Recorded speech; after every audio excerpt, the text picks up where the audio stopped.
program I'll be speaking of at this point is the 6-day model, and I somewhat touched on it in the 5-day model. Essentially, the 6-day model is the same loading Monday and Tuesday, which is submaximal, and then the next loading days are Wednesday, Thursday, which would be maximal loading, okay, maximal effort loading, and then the Friday, Saturday loading models would be a lower level intensity loading model, which you can do bodybuilding and various methods that are sought after. It can be an intense day too, but just realize that your methods are much different in regards to the intensity. So looking on page 218 of the triphasic book of the 6-day model, this is the above 80 concentric phase that we'll talk briefly about.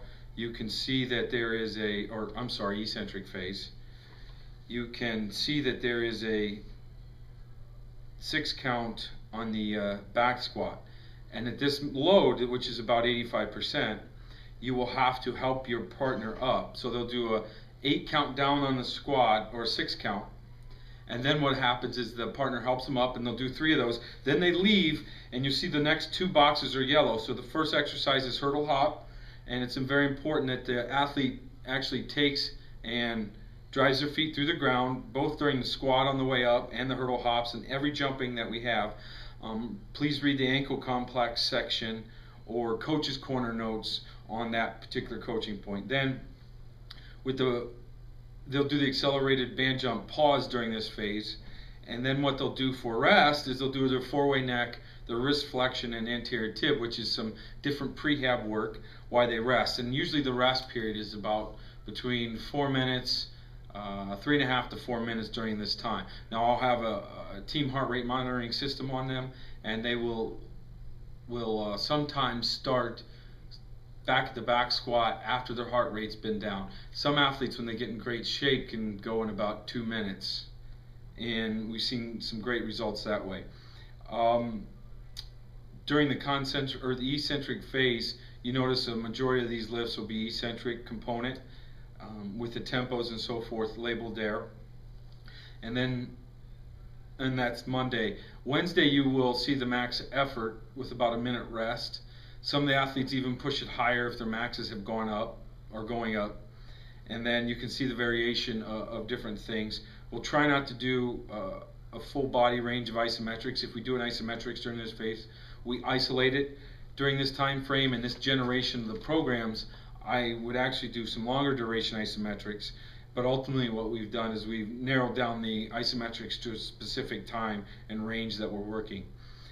And then you'll notice, going back to Monday, that squat complex that we did there, I refer to it in the book as French contrast training. We'll also do that on Friday of the 6-day program lower body, and that's been coupled with a hurdle hop, a Russian plow, which is a lateral plyometric jump used for cutting in other sports, but it can be very specific for the hockey athlete to perform this particular lift. And then again, we'll do the accelerated band jumps after that, and then we'll also do the isometric ball squeeze, some shoulder work and some ankle band work while the athletes rest, and then they come back. So really during this cycle, we're doing 4 main exercises which are complex together or contrasted together, and then you'll do three or more rehab exercises while the athletes rest, and they'll go back and do another set.